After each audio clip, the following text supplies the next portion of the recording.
जय श्री कृष्णा। राधे राधे। नमस्कार दोस्तों, आप सभी का हमारे YouTube चैनल में स्वागत है। श्रोतागण, आज के इस वीडियो में हम आपको श्रीमद् भागवत महापुराण के प्रथम स्कंद के अध्याय 5 की कथा सुनाने वाली हूँ, जिसमें भागवत कथा और भगवत भक्ति का महात्म्य की जानकारी दिया गया है। तो चलिए दोस्तों, कथा प्रारंभ करते हैं। भागवत पुराण प्रथम खंड पंचो अध्याय। सुत जी कहते हैं, शौनक जी, पिता के वन चले जाने पर एक दिन धुंधकारी ने अपनी माता को बहुत पीटा और कहा, बता धन कहाँ रखा है, नहीं तो अभी तेरी लुआठी जलती लकड़ी से खबर लूँगा। उसके इस धमकी से डर कर और पुत्र के उपद्रव से दुखी होकर वह रात्रि के समय कुएं में जा गिरी और इसी से उसकी मृत्यु हो गई। योगनिष्ठ गोकर्ण जी तीर्थ यात्रा के लिए निकल गए। उन्हें इन घटनाओं से कोई सुख या दुख नहीं होता था, क्योंकि उनका न कोई मित्र था न शत्रु। धुंधकारी 5 वेश्याओं के साथ घर में रहने लगा। उनके लिए भोग सामग्री जुटाने की चिंता ने उसकी बुद्धि नष्ट कर दी और वह नाना प्रकार के अत्यंत कुकर्म करने लगा। एक दिन उन कुटिलाओं ने उससे बहुत से गहने मांगे। वह तो काम से अंधा हो गया था। मौत की उसे कभी याद नहीं आती थी। बस उन्हें जुटाने के लिए वह घर से निकल पड़ा। वह जहाँ तहाँ से बहुत सा धन चुरा कर घर लौट आया तथा उन्हें कुछ सुंदर वस्त्र और आभूषण ला करके दे दिए। चोरी का बहुत माल देखकर रात्रि के समय स्त्रियों ने विचार किया कि यह नित्य ही चोरी करता है, इसलिए इसे किसी दिन अवश्य राजा पकड़ लेगा। राजा यह सारा धन छीनकर इसे निश्चय ही प्राणदंड देगा। जब एक दिन इसे मरना ही है, तब हम ही धन की रक्षा के लिए गुप्त रूप से इसको क्यों न मार डालें। इसे मारकर हम इसका माल मता लेकर जहाँ कहीं चले जाएंगे। ऐसा निश्चय कर उन्होंने सोए हुए धुंधकारी को रस्सियों से कस दिया और उसके गले में फांसी लगाकर उसे मारने का प्रयत्न किया। इससे जब वह जल्दी न मरा तो उन्हें बड़ी चिंता हुई। तब उन्होंने उसके मुख पर बहुत से दहकते हुए अंगारे डाले। इससे वह अग्नि की लपटों से बहुत छटपटा करके मर गया। उन्होंने उसके शरीर को एक गड्ढे में डालकर गाड़ दिया। सच है, स्त्रियां प्रायः बड़ी दुस्साहसी होती हैं। उनके इस कृत्य का किसी को भी पता न चला। लोगों के पूछने पर वह कह देती थी कि हमारे प्रियतम पैसे के लोभ से अब की बार कहीं दूर चले गए हैं, इसी वर्ष अंदर लौट आएंगे। बुद्धिमान पुरुष को दुष्टा स्त्रियों का कभी विश्वास न करना चाहिए। जो मूर्ख इनका विश्वास करता है उसे दुखी होना पड़ता है। इनकी बाणी तो अमृत के समान कामियों के हृदय में रस का संचार करती हैं, किंतु हृदय छुरे की धार के समान तीक्ष्ण होता है। भला इन स्त्रियों का कौन प्यारा है। वे कुटिलाएं धुंधकारी की सारी संपत्ति समेट करके वहां से चंपत हो गईं। उनके ऐसे न जाने कितने पति थे और धुंधकारी अपने कुकर्मों के कारण भयंकर प्रेत हुआ। वह बवंडर के रूप में सर्वदा 10 दिशाओं में भटकता रहता था तथा शीत घाम से संतप्त और भूख प्यास से व्याकुल होने के कारण हाय देव चिल्लाता रहता था, परंतु उसे कहीं भी कोई आश्रय न मिला। कुछ काल बीतने पर गोकर्ण ने भी लोगों के मुख से धुंधकारी की मृत्यु का समाचार सुना। तब उसे अनाथ समझकर उन्होंने उसका गया जी में श्राद्ध किया और भी जहाँ तहाँ जाते थे वे उसका श्राद्ध अवश्य करते थे। इस प्रकार घूमते घूमते गोकर्ण जी अपने नगर में आए और रात्रि के समय दूसरों की दृष्टि से बचकर सीधे अपने घर के आंगन में सोने के लिए पहुँचे। वहाँ अपने भाई को सोया देख आधी रात के समय धुंधकारी ने अपना बड़ा विकट रूप दिखाया। वह कभी भेड़ा बन जाता, कभी हाथी, कभी भैंसा, कभी इंद्र और कभी अग्नि का रूप धारण करता। अंत में वह मनुष्य के आकार में प्रकट हुआ। वे विपरीत अवस्थाएं देखकर गोकर्ण ने निश्चय किया कि यह कोई दुर्गति को प्राप्त हुआ जीव है। तब उन्होंने उससे धैर्यपूर्वक पूछा। गोकर्ण ने कहा, तू कौन है? रात्रि के समय ऐसे भयानक रूप क्यों दिखा रहा है? तेरी यह क्या दशा कैसे हुई? हमें बता तो सही। तू प्रेत है, पिशाच है अथवा कोई राक्षस है? सूत जी कहते हैं, गोकर्ण के इस प्रकार पूछने पर वह बार बार जोर जोर से रोने लगा। उसमें बोलने की शक्ति नहीं थी, इसलिए उसने केवल संकेत मात्र किया। तब गोकर्ण ने अंजलि में जल लेकर उसे अग्नि मंत्रित करके उस पर छिड़का। इससे उसके पापों का शमन हुआ और वह इस प्रकार कहने लगा। कुछ प्रेत बोला, मैं तुम्हारा भाई हूँ, मेरा नाम है धुंधुकारी। मैंने अपने ही दोष से अपना ब्राह्मणत्व नष्ट कर दिया है। मेरे कुकर्मों की गिनती नहीं की जा सकती। मैं तो महान अज्ञान में चक्कर काट रहा था, इसी से मैंने लोगों की बड़ी हिंसा की। अंत में उल्टा स्त्रियों ने मुझे तड़पा तड़पा करके मार डाला। इसी से अब मैं प्रेत योनि में पड़कर यह दुर्दशा भोग रहा हूँ। अब दैववश कर्म फल का उदय होने से मैं केवल वायु भक्षण करके जी रहा हूँ। भाई, तुम दया के समुद्र हो, अब किसी प्रकार जल्दी ही मुझे इस योनि से छुड़ाओ। गोकर्ण ने धुंधकारी की सारी बातें सुनी और तब उससे बोले। गोकर्ण ने कहा, भाई, मुझे इस बात का बड़ा आश्चर्य है। मैंने तुम्हारे लिए विधि पूर्वक गया जी में पिंडदान किया, फिर भी तुम प्रेत योनि से मुक्त कैसे नहीं हुए? यदि गया श्राद्ध से भी तुम्हारी मुक्ति नहीं हुई, तब इसका और कोई उपाय ही नहीं है। अच्छा, तुम सब बात खोल करके कहो, मुझे अब क्या करना चाहिए? प्रेत ने कहा, मेरी मुक्ति सैकड़ों गया श्राद्ध करने से भी नहीं हो सकती। अब तो तुम इसका कोई और उपाय सोचो। प्रेत की यह बात सुनकर गोकर्ण को बड़ा आश्चर्य हुआ। वे कहने लगे, यदि सैकड़ों गया श्राद्धों से भी तुम्हारी मुक्ति नहीं हो सकती, तब तो तुम्हारी मुक्ति असंभव ही है। अच्छा, अभी तो तुम निर्भय होकर के अपने स्थान पर रहो। मैं विचार करके तुम्हारी मुक्ति के लिए कोई दूसरा उपाय करूँगा। गोकर्ण की आज्ञा पाकर धुंधकारी वहाँ से अपने स्थान पर चला गया।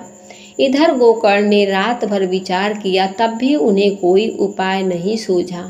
प्रातःकाल उनको आया देख लोग प्रेम से उनसे मिलने आए। तब गोकर्ण ने रात में जो कुछ जिस प्रकार हुआ था वह सब उन्हें सुना दिया। उनमें जो लोग विद्वान, योगनिष्ठ, ज्ञानी और वेदज्ञ थे, उन्होंने भी अनेकों शास्त्रों को उलट पलट करके देखा तो भी उसकी मुक्ति का कोई उपाय न मिला। तब सबने यही निश्चय किया, इस विषय में सूर्य नारायण जो आज्ञा करे वही करना चाहिए। अतः गोकर्ण ने अपने तपोबल से सूर्य की गति को रोक दिया। उन्होंने स्तुति की, भगवान, आप सारे संसार के साक्षी हैं। मैं आपको नमस्कार करता हूँ। आप मुझे कृपा करके धुंधकारी की मुक्ति का साधन बताइए। गोकर्ण की यह प्रार्थना सुनकर सूर्यदेव ने दूर से ही स्पष्ट शब्दों में कहा कि श्रीमद्भागवत से मुक्ति हो सकती है, इसलिए तुम उसका सप्ताह पारायण करो। सूर्य का यह धर्ममय वचन कहा सभी ने सुना। तब सबने यही कहा कि प्रयत्न पूर्वक यही करो। है भी यह साधन बहुत सरल। अतः गोकर्ण जी तो तदनुसार निश्चय करके कथा सुनाने के लिए तैयार हो गए। देश और गांव से अनेकों लोग कथा सुनने के लिए आए। बहुत से लंगड़े, लूले, अंधे, बूढ़े और मंद बुद्धि पुरुष भी अपने पापों की निवृत्ति के उद्देश्य से वहां आ पहुँचे। इस प्रकार वहां इतनी भीड़ हो गई कि उसे देखकर देवताओं को भी आश्चर्य होता था। जब गोकर्ण जी व्यास गद्दी पर बैठकर कथा कहने लगे, तब वह प्रेत भी वहां आ पहुंचा और इधर उधर बैठने के लिए स्थान ढूंढने लगा। इतने में ही उसकी दृष्टि एक सीधी रखे हुए 7 गांठ के बांस पर पड़ी। उसी के नीचे के छिद्र में घुसकर वह कथा सुनने के लिए बैठ गया। वायु रूप होने के कारण वह बाहर कहीं बैठ नहीं सकता था, इसलिए बांस में घुस गया। गोकर्ण जी ने एक वैष्णव ब्राह्मण को मुख्य श्रोता बनाया और प्रथम स्कंद से ही स्पष्ट स्वर में कथा सुनानी आरंभ कर दी। सायंकाल में जब कथा को विश्राम दिया गया तब एक बड़ी विचित्र बात हुई। वहाँ सभासदों के देखते देखते उस बांस की एक गांठ तड़ तड़ शब्द करती फट गई। इसी प्रकार दूसरे दिन सायंकाल में दूसरी गांठ फटी और तीसरे दिन उसी समय तीसरी। इस प्रकार 7 दिनों में 7 गांठों को फोड़ फोड़ कर धुंधकारी 12 स्कंदों के सुनने से पवित्र होकर प्रेत योनि से मुक्त हो गया और दिव्य रूप धारण करके सबके सामने प्रकट हुआ। उसका मेघ के समान श्याम शरीर पीताम्बर और तुलसी की मालाओं से सुशोभित था तथा सिर पर मनोहर मुकुट, कानों में कमनीय कुंडल झिलमिला रहे थे। उसने तुरंत अपने भाई गोकर्ण को प्रणाम करके कहा, भाई तुमने कृपा करके मुझे प्रेत योनि की यातनाओं से मुक्त कर दिया। यह प्रेत पीड़ा का नाश करने वाली श्रीमद् भागवत कथा की कथा धन्य है तथा श्री कृष्णचंद्र के धाम की प्राप्ति कराने वाले इसका सप्ताह पारायण भी धन्य है। जब सप्ताह श्रवण का योग लगता है तब सब पाप थर्रा उठते हैं कि अब यह भागवत की कथा जल्दी ही हमारा अंत कर देगी। जिस प्रकार आग गीली सूखी छोटी बड़ी सब तरह की लकड़ियों को जला डालती है, उसी प्रकार यह सप्ताह श्रवण मन वचन और कर्म द्वारा किए हुए नए पुराने छोटे बड़े सभी प्रकार के पापों को भस्म कर देता है। विद्वानों ने देवताओं की सभा में कहा कि जो लोग इस भारतवर्ष में श्रीमद् भागवत की कथा नहीं सुनते उनका जन्म वृथा ही है। भला मोह पूर्वक लालन पालन करने यदि इस अनित्य शरीर को हृष्ट पुष्ट और बलवान भी बना लिया तो भी श्रीमद् भागवत की कथा सुने बिना इससे क्या लाभ हुआ। अस्थियां ही इस शरीर के आधार स्तंभ है। नस नाड़ी रूप रस्सियों से यह बंधा हुआ है। ऊपर से इस पर मांस और रक्त थोपकर इसे चर्म से मढ़ दिया गया है। इसके प्रत्येक अंग में दुर्गंध आती है, क्योंकि है तो यह मल मूत्र का भांड। वृद्धा अवस्था और शोक के कारण यह परिणाम में दुखमय ही है। रोगों का तो घर ही ठहरा। यह निरंतर किसी न किसी कामना से पीड़ित रहता है, कभी इसकी तृप्ति नहीं होती। इसे धारण किए रहना भी एक भार ही है। इसके रोम रोम में दोष भरे हुए हैं और नष्ट होने से इसे एक क्षण भी नहीं लगता। अंत में यदि इसे गाड़ दिया जाए तो इसके कीड़े बन जाते हैं। कोई पशु खा जाता है तो यह विष्ठा हो जाता है और अग्नि में जला दिया जाता है तो भस्म की ढेरी हो जाती है। ये 3 ही इसकी गतियाँ बताई गई हैं। ऐसे अस्थिर शरीर से मनुष्य अविनाशी फल देने वाला काम क्यों नहीं बना लेता। तो जो अन्न प्रातः काल पकाया जाता है वह सायंकाल तक बिगड़ जाता है। फिर उसी के रस से हुए शरीर की नित्यता कैसी इस लोक में सप्ताह श्रवण करने से भगवान की शीघ्र ही प्राप्ति हो सकती है। अतः सब प्रकार के दोषों की निवृत्ति के लिए एकमात्र यही साधन है। जो लोग भागवत की कथा से वंचित हैं वे तो जल में बुदबुदे और जीवों में मच्छरों के समान केवल मरने के लिए ही पैदा होते हैं। भला जिसके प्रभाव से जड़ और सूखे हुए बांस की गांठें फट सकती हैं, उस भागवत कथा का श्रवण करने से चित्त की गांठों का खुल जाना कौन बड़ी बात है। सप्ताह श्रवण करने से मनुष्यों के हृदय की गांठ खुल जाती है, उसके समस्त संशय छिन्न भिन्न हो जाते हैं और सारे कर्म क्षीण हो जाते हैं। यह भागवत कथा रूप तीर्थ संसार के कीचड़ को धोने में बड़ा ही पटु है। विद्वानों का कथन है कि जब यह हृदय में स्थित हो जाता है तब मनुष्य की मुक्ति निश्चित ही समझनी चाहिए। जिस समय धुंधकारी ये सब बातें कह रहा था, जिसके लिए बैकुंठवासी पार्षदों सहित एक विमान उतरा, उससे सब ओर मंडलाकर प्रकाश फैल रहा था। सब लोगों के सामने ही धुंधकारी उस विमान पर चढ़ गया। तब उस विमान पर आए हुए पार्षदों को देखकर उनसे गोकर्ण ने यह बात कही। गोकर्ण ने पूछा, भगवान के प्रिय पार्षदों, यहाँ हमारे अनेकों सुहृदय श्रोतागण हैं, उन सब के लिए आप लोग एक साथ बहुत से विमान क्यों नहीं लाए?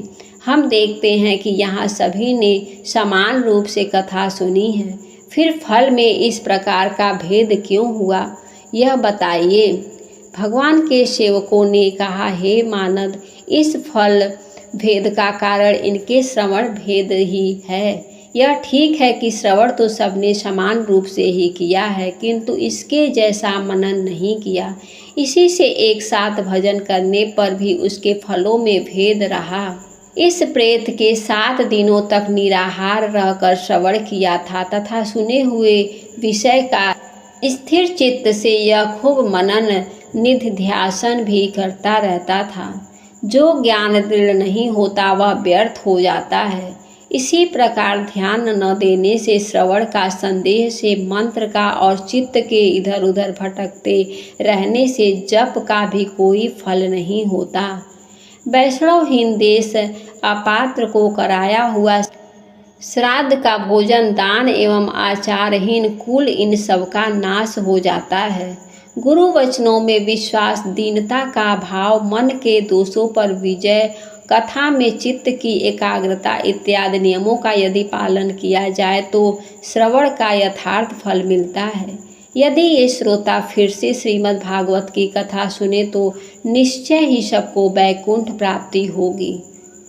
और गोकर्ण जीव आपको तो भगवान स्वयं आकर के गोलोक धाम ले जाएंगे। यो कहकर वे सब पार्षद हरि कीर्तन करते हुए बैकुंठ लोक को चले गए। श्रवण मास में गोकर्ण जी ने फिर उसी प्रकार सप्ताह क्रम से कथा कही और उन श्रोताओं ने उसे फिर से सुना। नारद जी इस कथा की समाप्ति पर जो कुछ हुआ वह सुनिए। वहाँ भक्तों से भरे हुए विमानों के साथ भगवान प्रकट हुए। सब ओर से खूब जय जयकार और नमस्कार की ध्वनियाँ होने लगी। भगवान स्वयं हर्षित होकर अपने 5 जन शंख की ध्वनि करने लगे और उन्होंने गोकर्ण को हृदय से लगाकर अपने ही समान बना लिया। उन्होंने क्षण भर ही अन्य सब श्रोताओं को भी मेघ के समान श्याम वर्ण रेशमी पीताम्बरधारी तथा किरीट और कुंडलादि से विभूषित कर दिया। उस गांव में कुत्ते और चांडाल पर्यंत जितने भी जीव थे वे सभी गोकर्ण की कृपा से विमानों पर चढ़ा लिए गए तथा जहाँ योगी जन जाते हैं उस भगवत धाम में भेज दिए गए।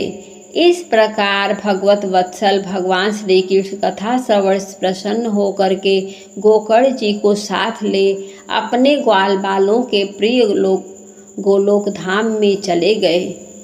पूर्व काल में जैसे अयोध्यावासी भगवान श्री राम के साथ साकेत धाम सिधारे थे, उसी प्रकार भगवान श्री कृष्ण उन सबको योगी दुर्लभ गोलोक धाम को लेके गए, जिस लोक में सूर्य चंद्रमा और सिद्धियों की भी कभी गति नहीं हो सकती, उसमें वे श्रीमद् भागवत श्रवण करने से चले गए। नारद जी सप्ताह यज्ञ के द्वारा कथा श्रवण करने से जैसा उज्जवल फल संचित होता है उसके विषय में हम आपसे क्या कहें। अजी जिन्होंने अपने कर्णपुट से गोकर्ण जी की कथा के एक अक्षर का भी पान किया था वे फिर माता के गर्भ में नहीं आए। जिस गति को लोग वायु जल या पत्ते खाकर शरीर सुखाने से बहुत काल तक घोर तपस्या करने से और योग अभ्यास करने से भी नहीं पा सकते उसे वे सप्ताह श्रवण से सहज में ही प्राप्त कर लेते हैं।